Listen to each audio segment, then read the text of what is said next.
Dear students, in our last lecture, we discussed about the volenti non fit इंजुरिया।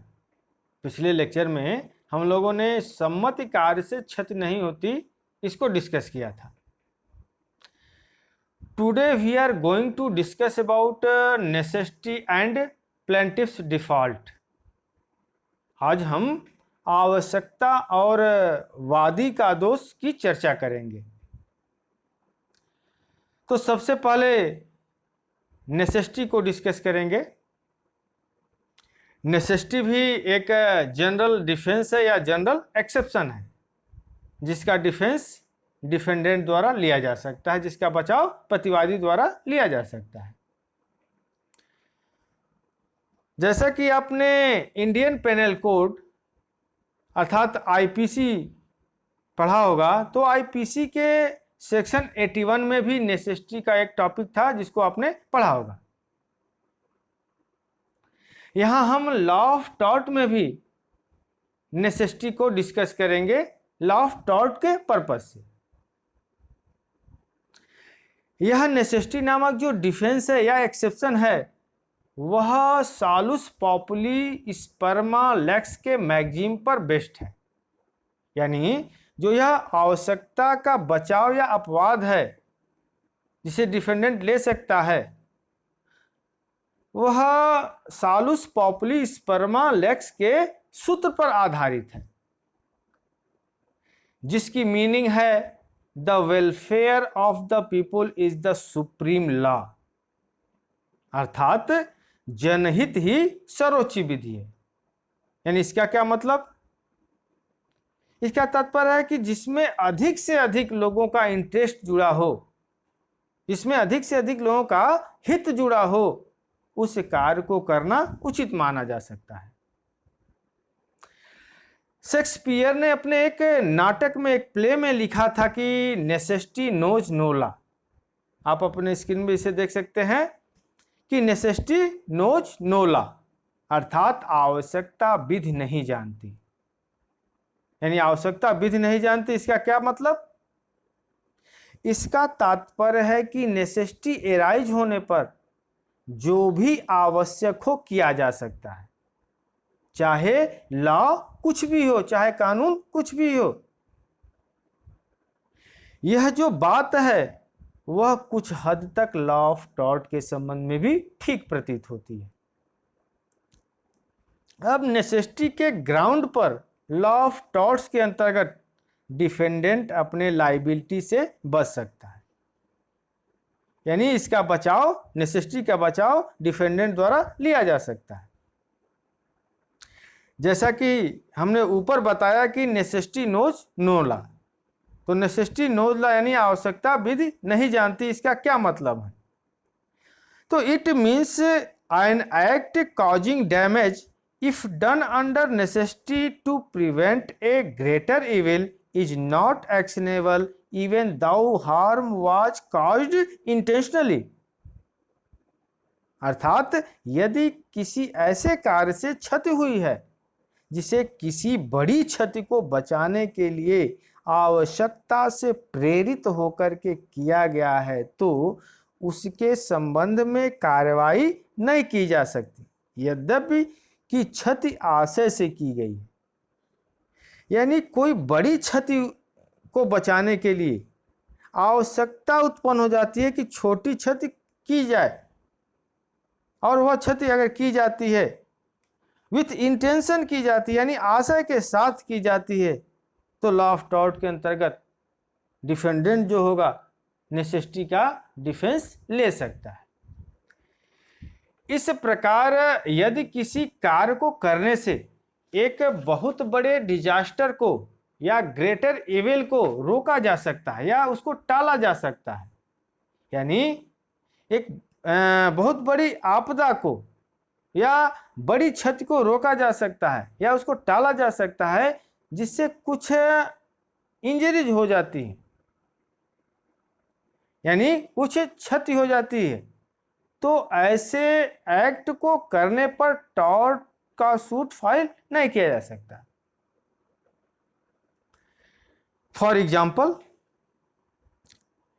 यदि किसी के मकान में आग लग जाए और उस आग को बुझाने के लिए उस मकान में पानी फेंका जाता है, यानी आग लग जाए तो उसको बुझाने के लिए पानी फेंका जाता है।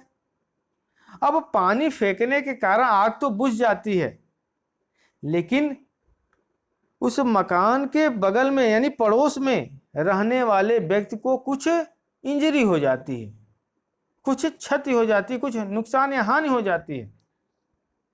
मान लीजिए उसका कोई सामान भीग जाए या उसका कोई सामान पानी से खराब हो जाए, तो यहाँ आग बुझाने वाले व्यक्ति पर लॉ ऑफ टॉर्ट के अंतर्गत सूट फाइल नहीं किया जा सकता।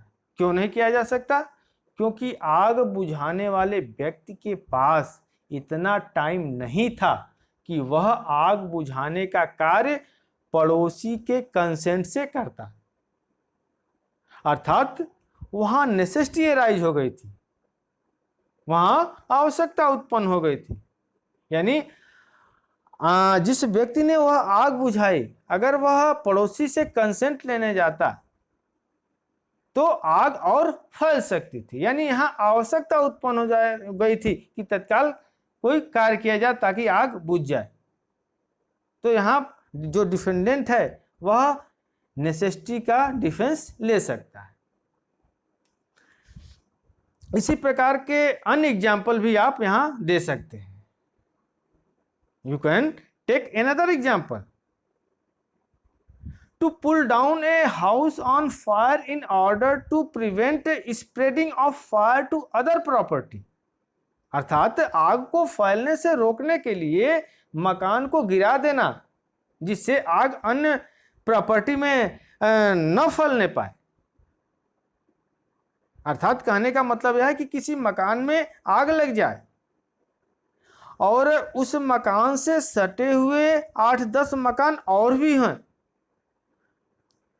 तो बीच के किसी मकान को गिराया जा सकता है ताकि आग और आगे न फैल पाए।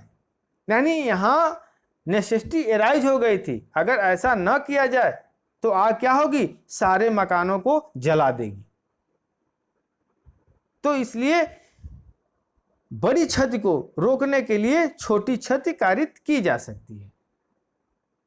इसी प्रकार अदर एग्जाम्पल भी आप दे सकते हैं कि किसी स्टॉर्म के आने पर, किसी तूफान या आंधी के आने पर यदि शिप के डूबने की आशंका उत्पन्न हो जाती है, जो जहाज है उसके डूबने की आशंका उत्पन्न हो जाती है और उस शिप का कैप्टन उस शिप में रखे सामान को समुद्र में फेंक देता है। क्यों फेंक देता है? जिससे शिप हल्का हो जाए और डूबने से बच जाए, क्योंकि उसमें आदमी बैठे हुए हैं।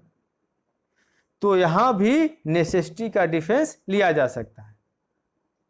यानी मनुष्य का लाइफ को बचाने के लिए सामानों को फेंका जा सकता है, यानी बड़ी क्षति को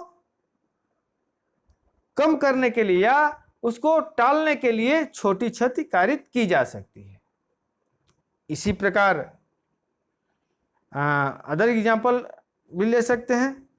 यदि कोई व्यक्ति जो हंगर स्ट्राइक पर बैठा है, भूख हड़ताल पर बैठा है और उसकी लाइफ को बचाने के लिए उसे फोर्सफुली यानी जबरदस्ती भोजन करवाया जाता है या जूस पिलाया जाता है या खाना खिलाया जाता है, तो यहाँ भी नेसेसिटी को डिफेंस के रूप में लिया जा सकता है। यानी उसको मरने से बचा, यानी आवश्यकता वहां उत्पन्न हो गई थी, नेसेसिटी अराइज हो गई थी। यानी बड़ी क्षति को रोकने के लिए छोटी क्षति कारित की जा सकती है। एक दूसरा एग्जाम्पल और भी ले सकते हैं कि एक डूबते हुए आदमी को पानी में से खींच करके बाहर निकालना, या किसी डॉक्टर जो सर्जन हो उसके द्वारा एक बेहोश हो गए व्यक्ति के जीवन को बचाने के उद्देश्य से, उसके लाइफ को बचाने के पर्पज से उसे ऑपरेशन करवाने के लिए कंपेल करना, बाध्य करना, विवश करना। इन सभी केसेस में इंटरफेरेंस सर्कमस्टांसेस को देखते हुए जस्टिफाइड माने जाएंगे। इस प्रकार का जो हस्तक्षेप है वह परिस्थितियों को देखते हुए न्यायसंगत माने जाएंगे। यहां जो नेसेसिटी का डिफेंस है, यह डिफेंस एब्सोल्यूट प्रिंसिपल नहीं है। इस डिफेंस के कुछ एक्सेप्शंस हैं या लिमिटेशंस भी हैं। तो अब हम नेसेसिटी के कुछ एक्सेप्शन या लिमिटेशंस हैं, उनको हम देखेंगे यहाँ। तो पहला एक्सेप्शन या लिमिटेशन यह है कि the defence will not succeed if the necessity has arisen out of the negligence of the defendant himself. अर्थात यदि प्रतिवादी की उपेक्षा के कारण आवश्यकता उत्पन्न हुई है तो यह बचाव सफल नहीं होता है। यानी कहने का मतलब यह है कि डिफेंडेंट के नेग्लिजेंस के कारण नेसेसिटी अराइज होती है। यानी डिफेंडेंट कोई नेग्लिजेंस करता है, उपेक्षा करता है, जिसके कारण वह नेसेसिटी अराइज होती है, तो यह डिफेंस के रूप में यह डिफेंस सफल नहीं होगा। डिफेंस के रूप में इसे स्वीकार नहीं किया जाएगा। सेकेंडली, दूसरा एक्सेप्शन देख सकते हैं या लिमिटेशन देख सकते हैं कि there must be real and imminent danger to person और प्रॉपर्टी। अर्थात व्यक्ति या संपत्ति को वास्तविक तथा सन्निकट खतरा होना चाहिए। यानी जो किसी व्यक्ति या संपत्ति को खतरा उत्पन्न हुआ है वह बाद का या फ्यूचर का नहीं होना चाहिए, बल्कि एक्चुअल होना चाहिए और नज़दीक का होना चाहिए। वास्तविक तथा सन्निकट खतरा होना चाहिए। बहुत दिनों के बाद के नहीं होना चाहिए, 2-4 दिन बाद, 5 दिन बाद का नहीं होना चाहिए, नहीं, तत्काल होना चाहिए वह खतरा। तब आप नेसेसिटी का डिफेंस ले सकते हैं। और लास्ट जो लिमिटेशन है वो उसे आप देख सकते हैं।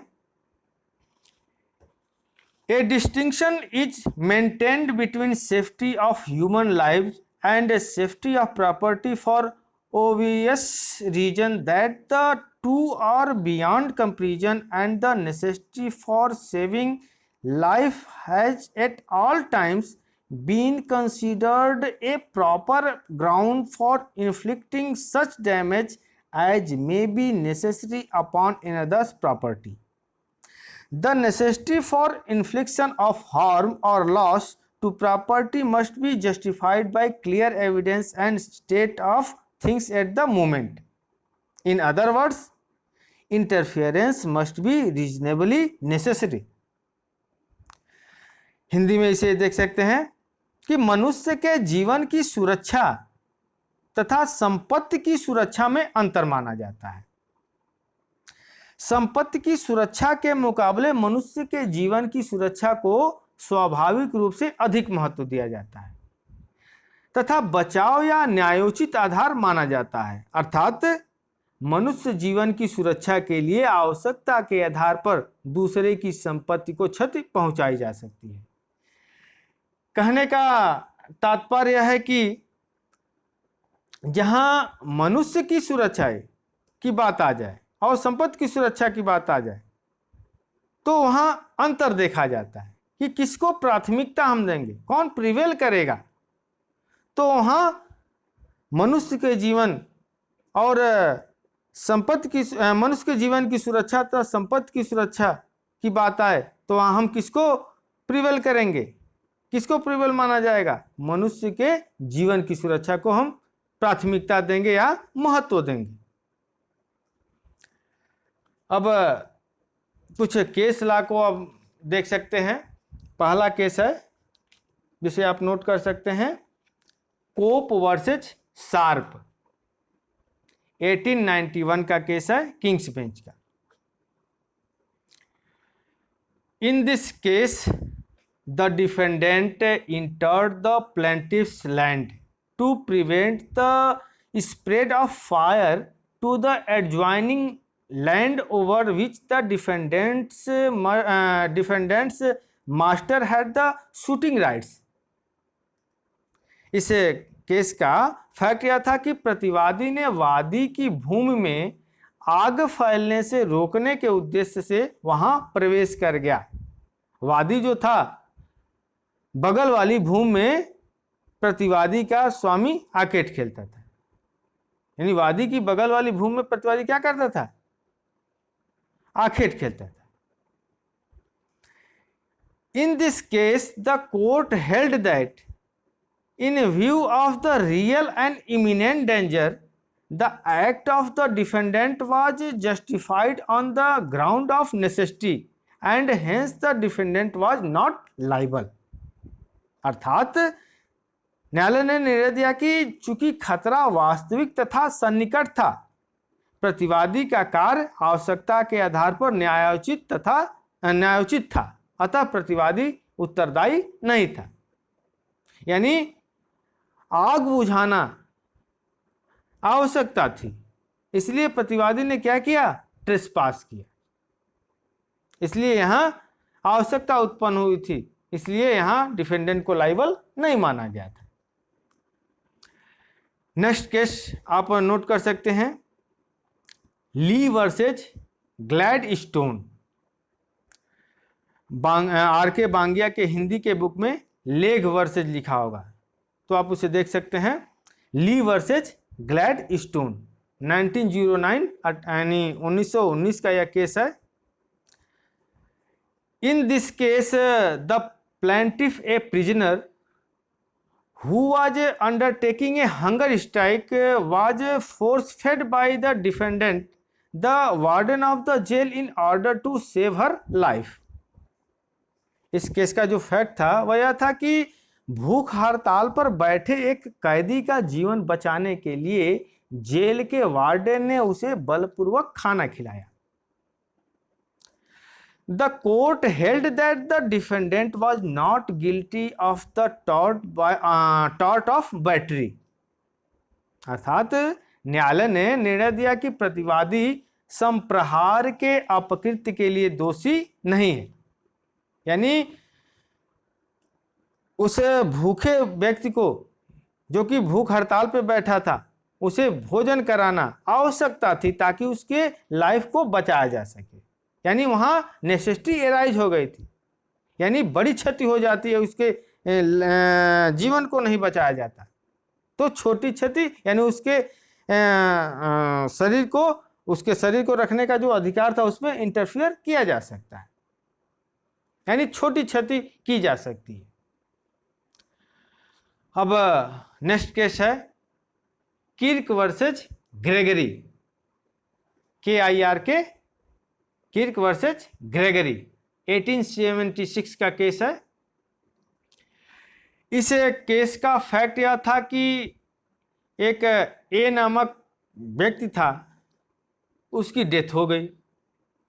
अब ए की डेथ के बाद उसकी सिस्टर इन लॉ ने, यानी उसकी साली ने, सेफ्टी के पर्पज से कुछ ज्वेलरीज को ए नाम के व्यक्ति जिसकी डेथ हो गई थी उसके रूम से हटाकर दूसरे रूम में रख दिया। The jewellery was stolen from there, वहां से जवाहरातों की चोरी हो गई। जो ए नामक व्यक्ति था जिसकी डेथ हो गई थी, तो ए के एग्जीक्यूटर्स द्वारा, उसके निष्पादकों द्वारा ए की सिस्टर इन लॉ के अगेंस्ट ज्वेलरी के ट्रेसपास के लिए, अत्याचार के लिए कार्रवाई की गई। The court held that since there was no reasonable necessity in the defendant's actions, she was liable to pay the damages.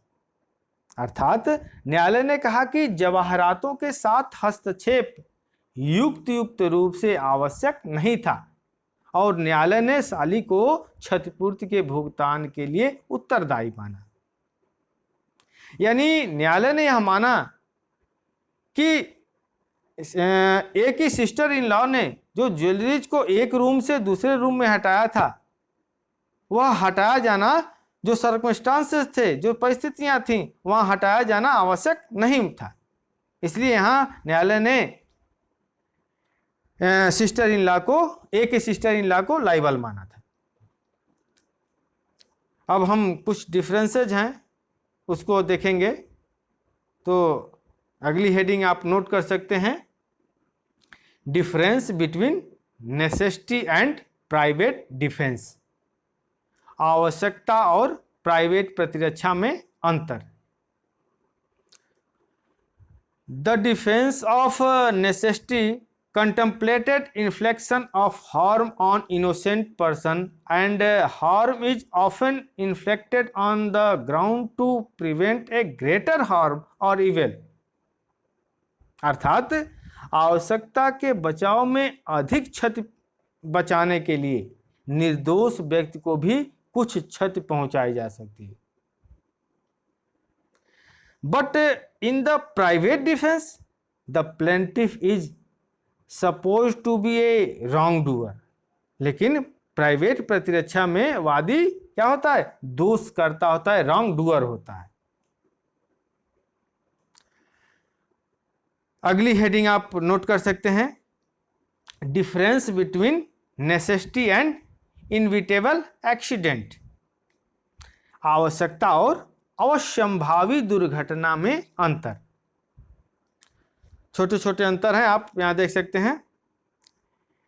It differs from inevitable accident, for in necessity the harm infected is deliberate and clearly intended, whereas in inevitable accident the harm is not intended but is caused in spite of the best possible efforts to avert it।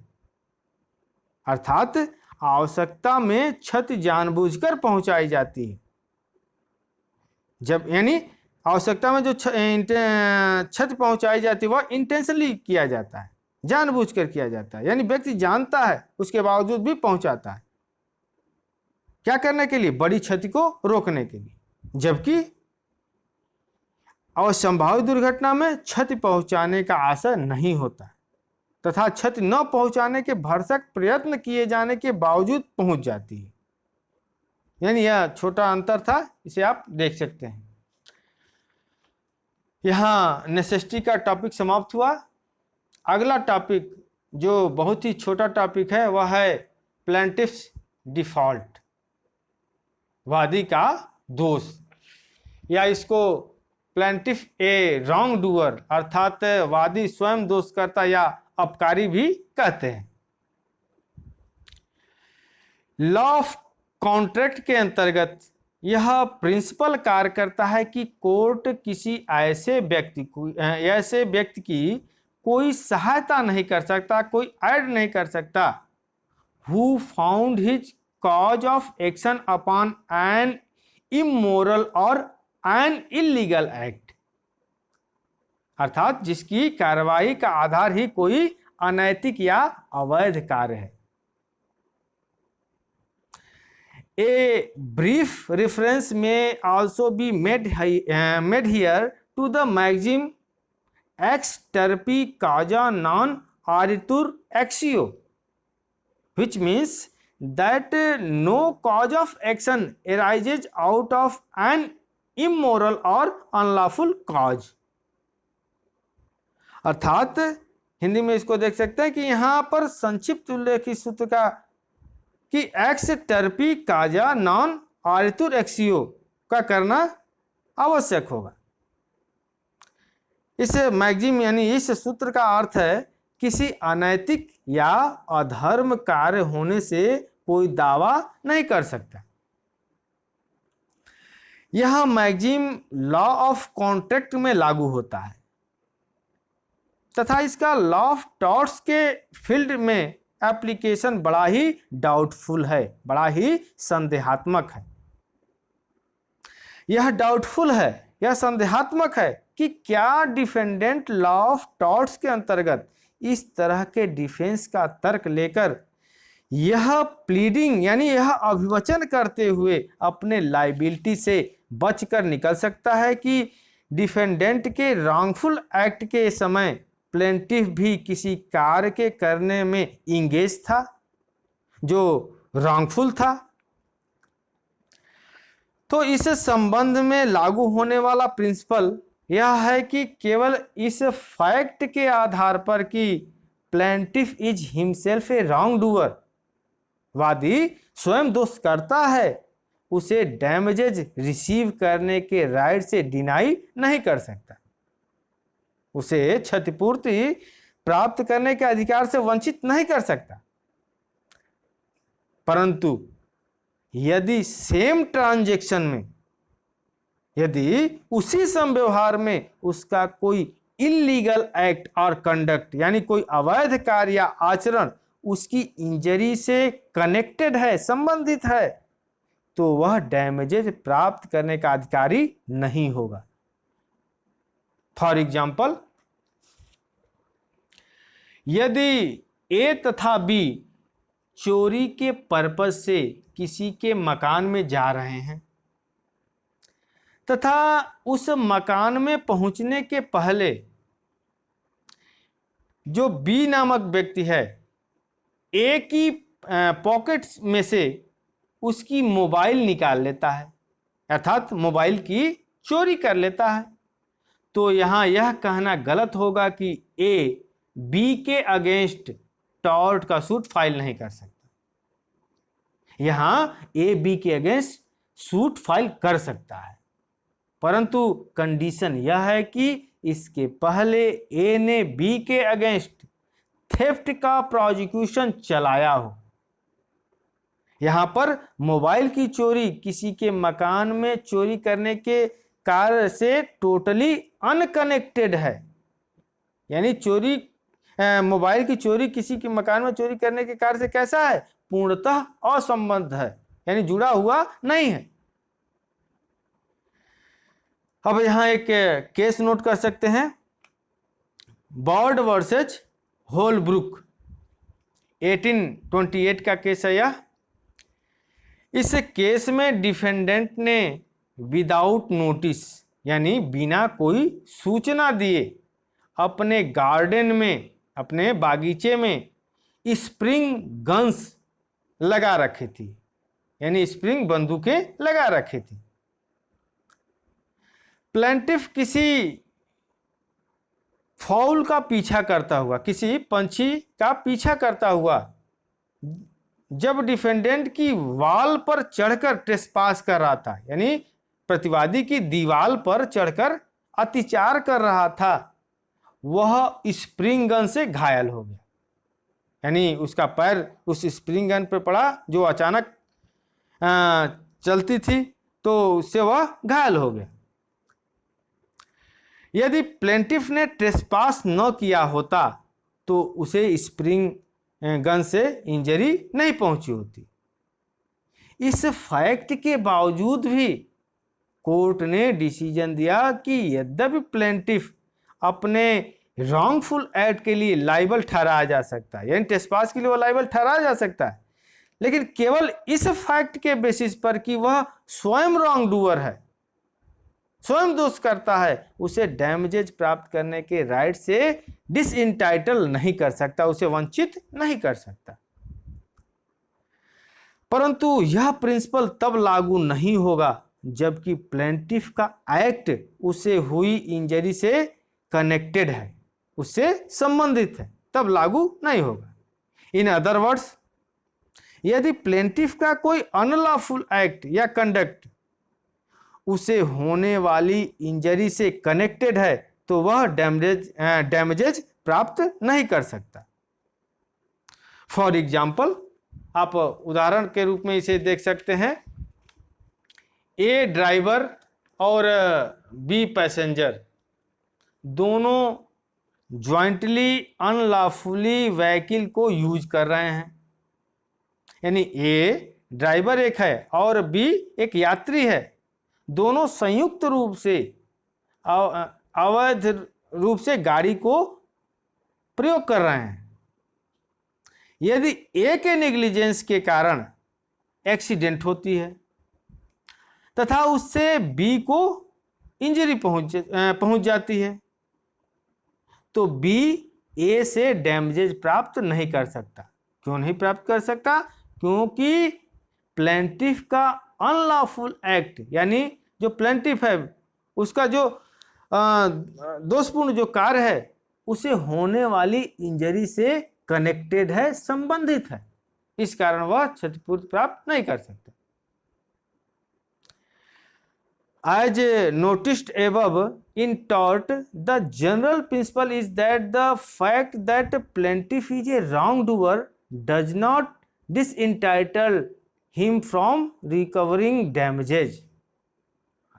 जैसा कि उपरोक्त विवेचना से स्पष्ट किया गया है कि केवल यह तथ्य कि वादी स्वयं दोष करता है उसे नुकसानी प्राप्त करने के अधिकार से वंचित नहीं रख सकता। प्लेंटिफ अपने रॉन्गफुल एक्ट के लिए लाइबल डिक्लेयर किया जा सकता है, परंतु इसके साथ ही साथ यदि उसे हुई इंजरी उसके अनलॉफुल एक्ट या कंडक्ट से कनेक्टेड नहीं है तो वह डिफेंडेंट से इंजरी के लिए डैमेजेस प्राप्त कर सकता है। यहाँ यह टॉपिक समाप्त हुआ। नेक्स्ट टॉपिक 2-4 दिन में पुनः डिस्कस करेंगे। धन्यवाद।